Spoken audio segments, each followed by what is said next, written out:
Hello everybody, welcome back. I'm Basement Reviewer, and today we're doing something a little different, something I've never done before, and that is review an anime. I've actually seen quite a bit of anime. I've seen anime all the way through. I'm not going to get into that because I'll be talking about the other ones I've seen eventually. I plan to review everyone I've seen at some point. But today we're going to be talking about My Hero Academia, which was the second anime I ever watched, and it's probably one that you are all at least vaguely aware of. This is one of the most popular anime, and for good reason. This show is really good. So, in order to not ruin it for anyone, I would like to let y'all know, spoiler alert, we are covering a very important episode in Season 4 today.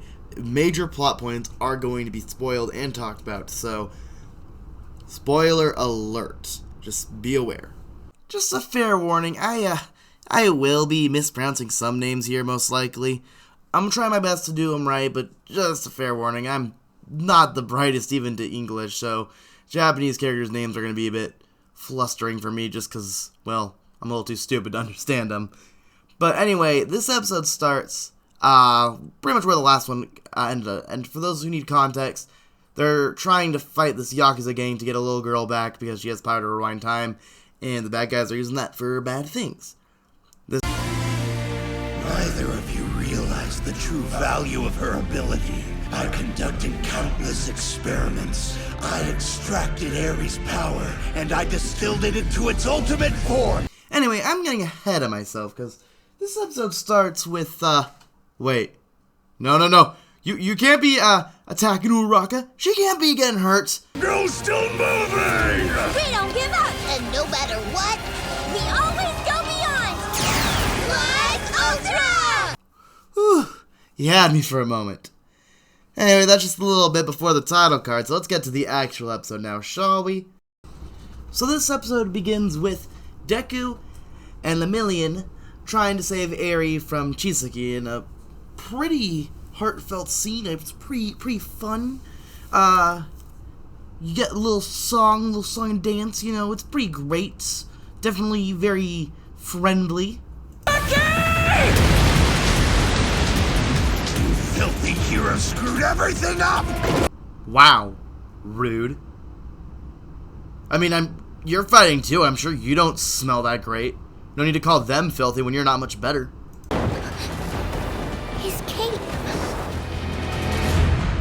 No, enough. I don't want anyone else to die. Oh yeah, I also forgot. Eri's story is extremely depressing. Like, her entire life has just been under Chisaki, being used to make bioweapons. When she was a kid, she accidentally killed her father because she didn't know how to use her quirk properly. So, yeah. This show gets pretty dark. And this scene in general is a good emphasis of it, on the fact that, like, the entire reason she stays with Chisaki was because she thought she was cursed. She thought she was going to cause people to die. And eventually, well, she finds a solution through Deku, who actually ends up needing her help when they both get to the surface. Save her! I failed before.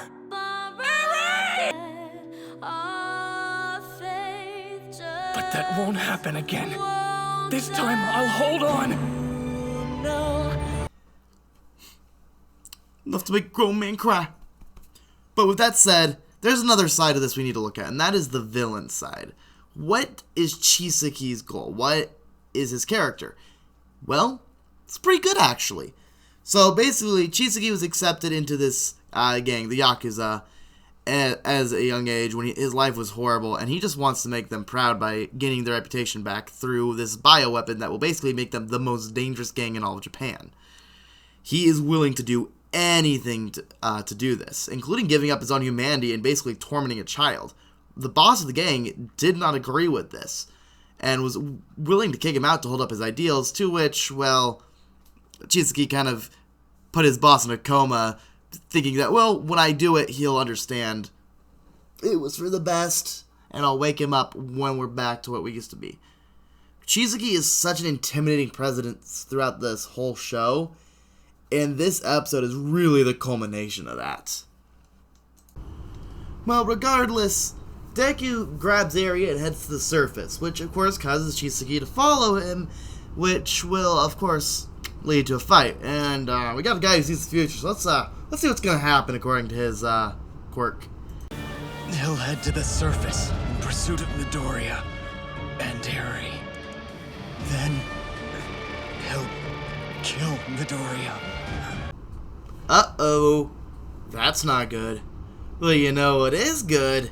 This upcoming fight scene. You know, I'm gonna be real. This is the entire reason I decided to review this episode.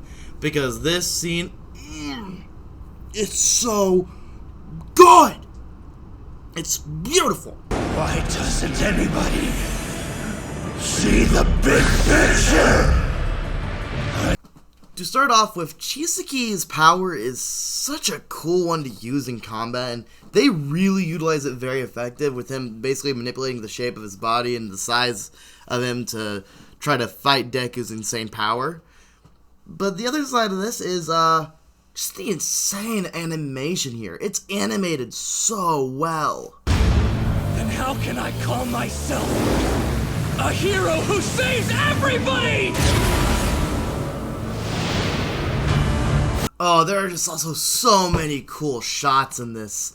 Like that scene where he's throwing all the fists out.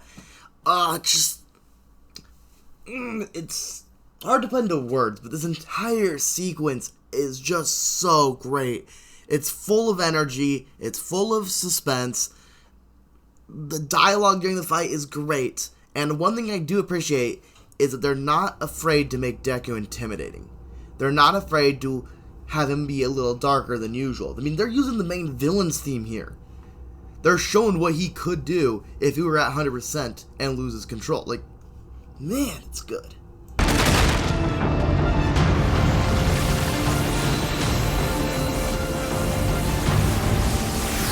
But anyway, that's all I really got to say on this one. I know, another fairly short episode, but I don't want to drag things out too much this season. Overall, this is my favorite episode of My Hero Academia, but it is not really my favorite by a long shot. There's a lot of other episodes in this that, like, I really like. I might even talk about some of them in the future, so who knows? Stay tuned. But with that said, that's all I've got to say for today, so I hope you guys have a good day, and I'll see you in the next one.